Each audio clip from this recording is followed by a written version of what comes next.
ഇതിപ്പോൾ എവിടെ നിന്ന് തുടങ്ങും, ഫസ്റ്റ് എന്ത് കഴിക്കണം, നല്ല കൺഫ്യൂഷനിലാണ് ഞാൻ. Yes guys, today I am at Darbush cafe in Kozhikode.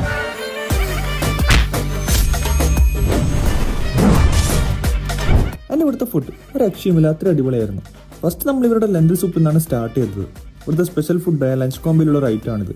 കുറച്ച് ഐറ്റംസ് ഇൻക്ലൂഡ് ചെയ്തിട്ടുള്ള, അതായത് chicken kebab, zurbian rice, BBQ chicken, ഇങ്ങനെയെല്ലാം ഒറ്റ സെറ്റിൽ കിട്ടുന്ന ഒരു അടിപൊളി കോംബോ ആണിത്. ഈ കാണുന്ന റൈസാണ് സുർബിയൻ റൈസ്. എവിടേക്കോ എനിക്കൊരു ബിരിയാണി ഫീൽ ചെയ്തിട്ട് ഇത് കഴിക്കുമ്പോൾ.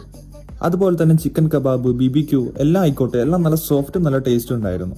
പിന്നെ ഞാൻ ഇവരുടെ ടർക്കിഷ് ഡിഷായ ലാം പോട്ടറി കബാബ് ഓർഡർ ചെയ്തു. ഒരു വെറൈറ്റി ഡിഷ്. കഴിച്ചതിൽ എനിക്ക് ഏറ്റവും ഇഷ്ടമായി ഈ ഒരു ഐറ്റമാണ്. ഇതിന്റെ ഫ്ലേവർ, ലാമ്പിന്റെ മീറ്റും ചീസും മിക്സ് ആയതുകൊണ്ടാണ് ഇതെനിക്ക് ഇഷ്ടമായത്. അപ്പോൾ ഈ ഒരു ഐറ്റം നിങ്ങളുടെ ഫുഡ് കഴിക്കാൻ വരുന്നുണ്ടെങ്കിൽ എന്തായാലും മിസ്സാക്കരുത്. പിന്നെ ആസ് യൂഷ്വൽ എപ്പോഴും പോലെ തന്നെ ഒരു മധുരം ഓർഡർ ചെയ്തു, കുനാഫ. കുഴപ്പമില്ല, നല്ല ടേസ്റ്റ് ഉണ്ടായിരുന്നു. അപ്പോൾ ഡ്രിങ്ക്സ് ആയിട്ട് ഈ കാണുന്ന സൗദി ഷാമ്പയിനാണ് ഞാൻ ഓർഡർ ചെയ്തത്. വാട്ടർമെലണും ഓറഞ്ചും ആപ്പിളും എല്ലാം മുറിച്ചിട്ടിട്ട് ഒരു മൊജീറ്റോ പോലത്തെ ഒരു ഡ്രിങ്ക്. എന്തായാലും ഐറ്റം കൊള്ളാം. അപ്പോൾ ഫ്രണ്ട്സും കപ്പിൾസും ആയിട്ടോ അതല്ല ഇനി നിങ്ങൾക്ക് ഒറ്റയ്ക്ക് വന്ന് കഴിക്കണമെങ്കിലും ഇത് നല്ലൊരു സ്പോട്ടാണ്. അപ്പോൾ കഫേ ലൊക്കേഷൻ വരുന്നത് കോഴിക്കോട് PT ഉഷാ റോഡിൻ്റെ അടുത്തായിട്ടാട്ടോ.